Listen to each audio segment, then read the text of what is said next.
हिवाळ्याचे दिवस चालू आहे आणि बाजारात मेथीची भाजी अगदी स्वस्त भेटते.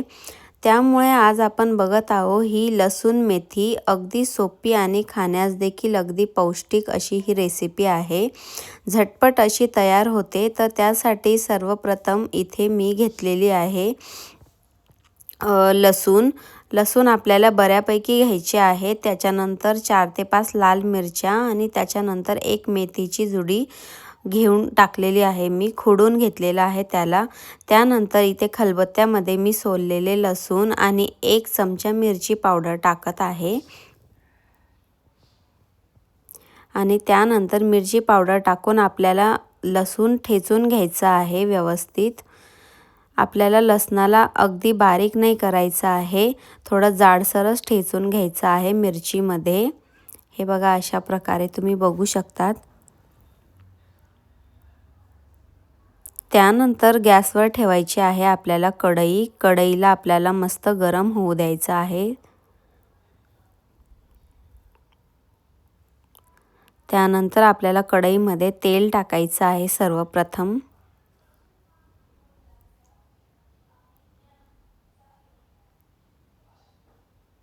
त्यानंतर त्यामध्ये आपण जिरे घालणार आहोत. जिरे मस्त तडतडले की त्यामध्ये आपल्याला 4 ते 5 लाल मिरच्या टाकून द्यायच्या आहेत. आणि त्यानंतर आपण जी लसूणची पेस्ट बनवून घेतली होती लाल मिरची टाकून, ती देखील तेलामध्ये टाकून मस्त फ्राय करून घ्यायचं आहे. मस्त आपल्याला ही पेस्ट जिरा आणि मिरच्या फ्राय करून घ्यायच्या आहे. अशा प्रकारे फ्राय झाल्यानंतर मी घेतलेली आहे स्वच्छ धुवून घेतलेली मेथी, ती आपल्याला त्याच्यामध्ये ॲड करायची आहे.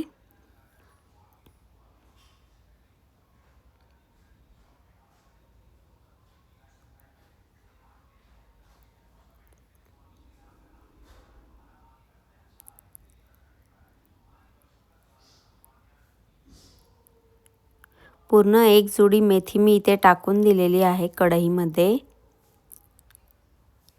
त्यानंतर आता आपल्याला मिक्स करायची आहे मेथीची भाजी.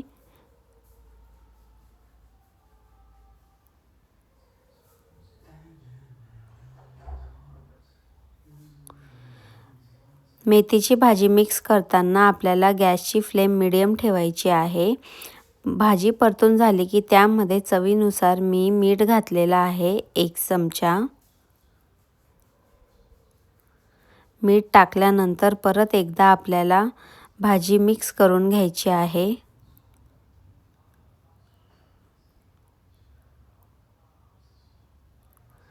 त्यानंतर अगदी थोडंसं पाणी टाकून आपल्याला भाजीला शिजायला ठेवायचं आहे. आपल्याला 5 मिनिटासाठी ताट झाकून ठेवायचं आहे आणि गॅस मीडियम फ्लेमवर ठेवायचा आहे. 5 मिनिटानंतर बघू शकतात तुम्ही की आपली भाजी थोडीशी शिजलेली आहे.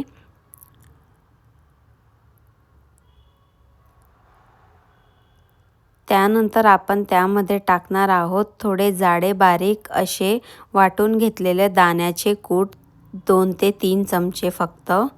जास्त शेंगदाण्याचं कूट नाही टाकायचं आहे आपल्याला, 2 ते 3 चमचे सफिशियंट आहे. दाण्याचं कूट टाकून झाल्यानंतर ते देखील मिक्स करून घ्यायचं आहे मस्त.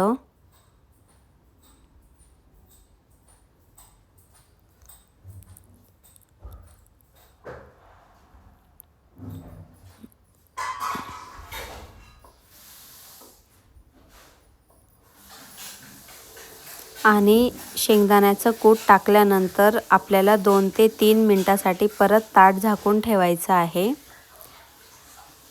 3 मिनिटानंतर बघायचं आहे आपली भाजी ऑलमोस्ट रेडीच झालेली आहे शिजून.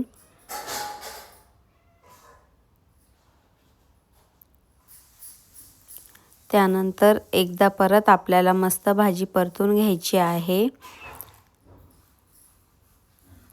तुम्हाला भाजी अजून शिजवायची असेल तर तुम्ही शिजवू शकतात, परंतु मेथीची भाजी 6 ते 7 मिनिटात व्यवस्थित शिजून झालेली असते. त्यामुळे मी तेवढंच शिजवलेलं आहे. अशा प्रकारे आपली भाजी तयार आहे.